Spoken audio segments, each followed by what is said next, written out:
Welcome everyone and the healing power of telling your story. In this video I'm going to share with you why is it important to share your story and get it out of your system, and how can you do that? What are the methods of doing this? I'm Theresa Khalil, a writer, a documentary filmmaker, and I tell stories in all kinds of forms and shapes. So in this video I'm going to share with you my experience with the healing power of telling your story. So let's start with the first method, which is writing your story down, writing your diaries, writing what's on your mind.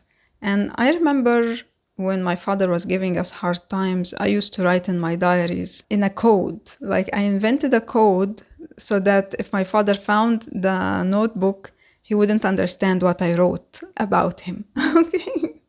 And I felt the need to do that because I wanted to share what was going on.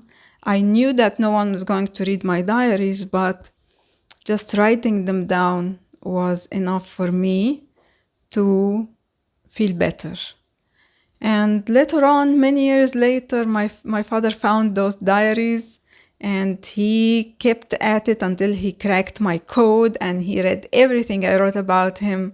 But that's another story for another day. Another method to tell your story is to make animation film.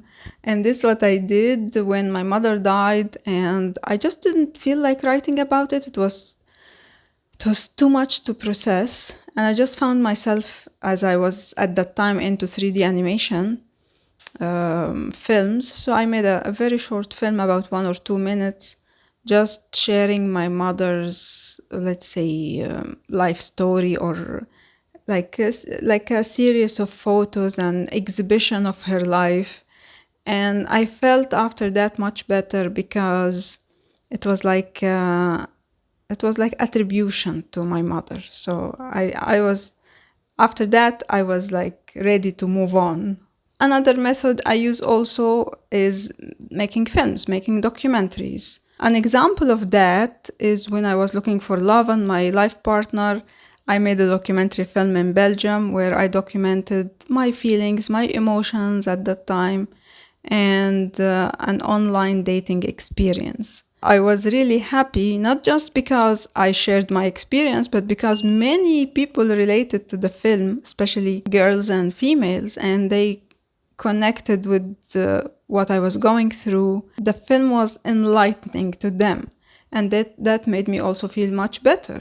If I look at my documentaries, I usually find that they are under one of two categories. Like, one is me trying to express myself, my emotions, my feelings, how I see the world, my views. And an example of that is the love surfing film. Also, there is another film called Pink, where I shared my experience with the city of Brussels. And also recently, I just released the film The Scrapbook of Life, documenting my view of the world and my journey to understand life.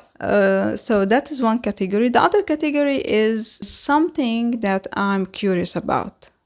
So a story that I'm curious to discover or tell. So an example of that is Catherine being a fighter. I will leave a link to it.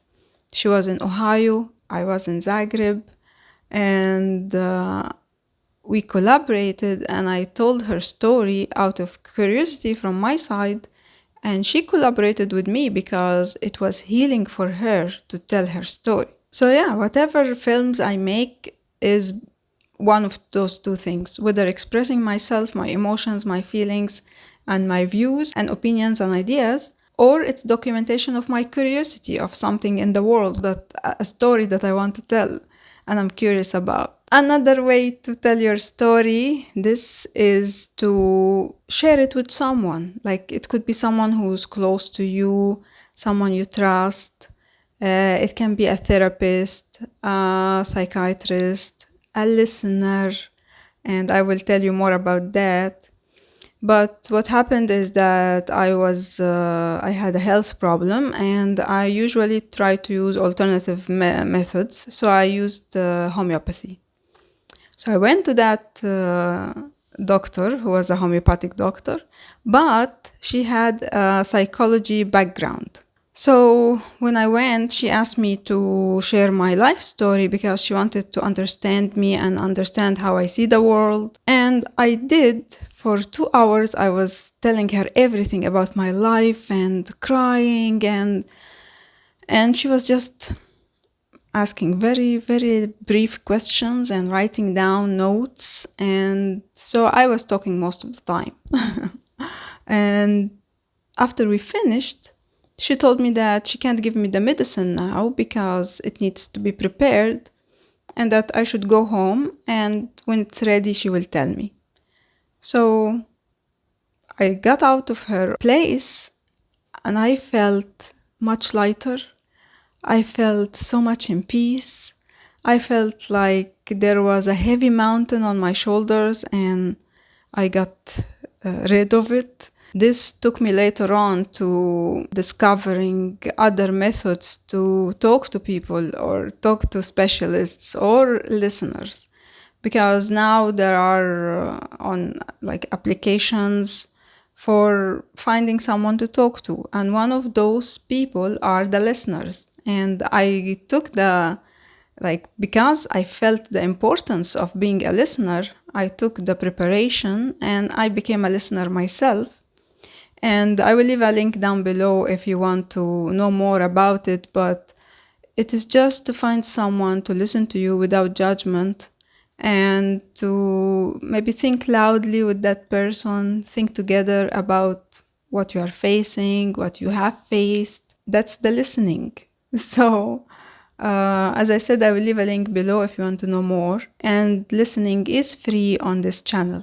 So let's go over them again. What can you do if you want to tell your story, you want to feel lighter, you want to get what's in your head outside of your head, because your perspective at that time will be different. When you keep them inside your head, maybe they seem bigger than they really are.